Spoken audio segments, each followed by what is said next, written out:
What's up, guys? How's it going? My name's Murphy. This week I was playing Atomic Heart on stream. It came out on February 21st. Atomic Heart is like an open world first person shooter.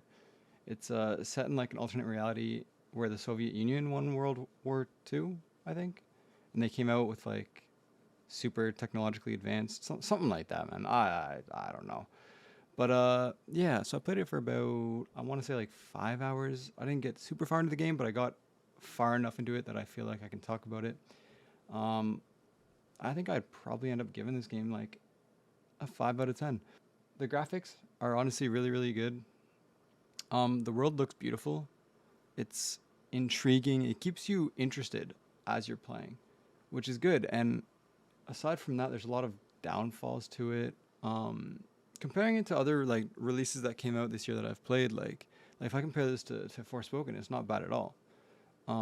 The combat in this game can be fun, but it lingers on the edge of tedious a lot of time, just like a lot of the other parts of the game. But with the combat, some of the enemies are just like annoying to fight. Like they just take so much damage, and you don't really know how much damage you're doing because there's no health bars or anything like that. You're kind of just like smacking stuff and waiting till it dies. And there's like a pretty large variety of enemies that I've fought so far in just my amount of gameplay. There's ones that fly and shoot, ones that fly and repair, the other ones that are taking damage. There's ones that have lasers, ones that have spawn little sprouts out of their head. There's so many different enemies, and you kind of have to fight each of them differently. But it becomes a little overwhelming. There's robots that are repairing other robots, and there's places where they respawn, and you can't even sneak through them half the time because they just see you anyways, or they just know you're there somehow. I don't know. But while I'm talking about the game being kind of tedious, I want to talk about there's a lot of like moments in the game that just feel like they're purposefully meant to draw out the playtime. So like there was an elevator scene where you're talking and you're getting some sort of like context to the situation in the world, but you're in an elevator with absolutely nothing to look at, nothing to do, and it's a 3 minute long scene of just people talking. And that 3 minutes drags on when you're actually playing the game. Like 3 minutes doesn't sound like that long, but it is so long when you're actually playing, and just like, especially when you don't really care about what they're talking about because it wasn't really anything super relevant. It's just like banter and a bit of like, I don't know.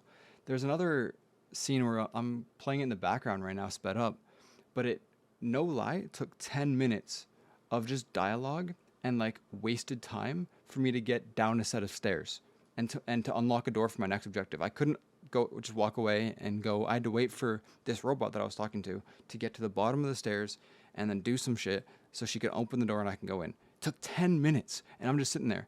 And the thing that's even worse is the robot voices are so like ear piercingly bad to listen to. It doesn't sound good. It's annoying and tinny, and it makes my insides want to come out of my ears.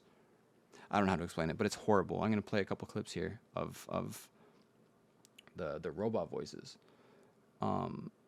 Welcome, Comrade Major. Today is a joyful occasion. Would you look at this? Helping lumberjacks and first responders Why is such do a I noble care? goal.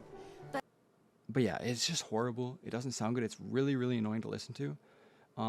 And on top of that, there's like puzzles in the game, but they're not hard puzzles at all. There's no added difficulty to them. They just take a long time. So I kind of talk about it on stream. Let me play that right here. So it's just really obvious. I hit it 3 times. So like it's the maximum rotations before I go back to the start, and then I go in and do it. Hit it 3 times. Have to go back out.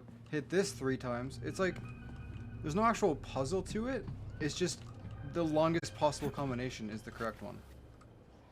The game genuinely just wants you to waste as much time as possible, it feels like. I don't know.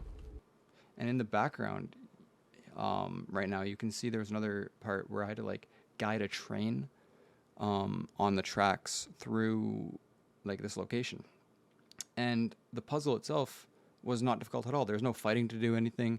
I'm just jumping from platform to platform, and with the controls being kind of janky and everything like that, I'm missing jumps. I have to run all the way to the start and do all these jumps again, and all I'm doing is spinning a train and rotating it through like a bunch of different areas. But it's so simple and like easy. There's no difficulty to it. It's just really, really long. It took me like 10 minutes to complete that part. And it just feels like parts of the game are just purposely meant to drag you out and extend the playtime for no reason. It's really annoying. Dude, this could not be any slower, could it? We gotta be careful. It's a long way down. I could get hurt. Hurt? You're an optimist. That's my thing, Chucky. I also want to talk about a couple other issues I had. Like, there's no sprinting in the game. Instead, you'd have like a weird dash. Let me play when I first recognized, or when I first experienced that. I'll let you guys hear it. What is this? I can't run. I just have like a weird dash. What is the point of having this instead of a run? Am I weird for thinking that's weird? But I think like this game could have been done better with just a stamina bar maybe, and a sprint, and then like a roll for a dodge. But instead it only has that little dash, and that's your dodge, and that's your sprint, that's everything. That's the only movement you have. So it's kind of like it just feels like, I don't know how to explain it, it's weird. And in general the controls are really awkward. You can see in the background right now, you had to like climb a pole and then jump off the pole onto this ledge. And with the way the controls work, I don't really know how to explain it, like what's bad about them. It just doesn't feel intuitive at all. So I kept falling and failing it, and I had to redo it. And again, it was really, really slow. Like, I'm climbing up this pole, and climbing up, it takes like 15-20 seconds for me to get up to the top of the pole, just for me to fail the jump again and have to restart it. It was just like, I don't know, man. On the other hand, though, if you've seen my video about Forspoken, the dialogue in this game was way better. I wouldn't say it's good, but it's just so much better than Forspoken, which is always a plus. Like, I can't complain about that. It was still a little cringe at times, where like the main character was super like hyper masculine, like man who went to war, and like he's just like the epiphany of a manly man, right? And then he has this catchphrase. I don't know if you call it a catchphrase or something, but he says it throughout the game, and it's crispy critters. That's his like thing. Like, he'd be like, "Oh fuck, shit, dude, crispy critters. What was that?" And it's just like, it's so out of place. I have a couple clips here I'll show you so you can kind of get a feel of it. It's so out of place and awkward. It doesn't match the rest of his dialogue, the tone of it. I don't know. It was just weird. I've seen it. Literally. Crispy critters. I can't figure out what it is. Crispy critters, man. Fuck. Watch your language, Major. You're in a public place. Yeah, whatever. Now at 6%. We need to hurry. Crispy critters. I'm trying. What is that? Crispy critters. No. It wasn't super bad, the dialogue. It was bearable, but I'm not giving it any A pluses. You know what I mean? Like, it's sitting down at like a C tier for dialogue. Like, it's not the worst, but it's not getting any awards. But yeah, this was my experience with Atomic Heart. I don't really know what else to say. It's like a 5 out of 10. If you guys can get it on sale and you're into like single player story games, check it out. Nothing to like, I wouldn't buy it right away. But yeah, hope you guys enjoyed this video. Make sure you check out my stream. Link down below. I'm live almost every single day, and you can see all the content that I get from my videos happening live there. So yeah, make sure you check that out. If you enjoyed this video, make sure you subscribe for weekly videos. Drop a like.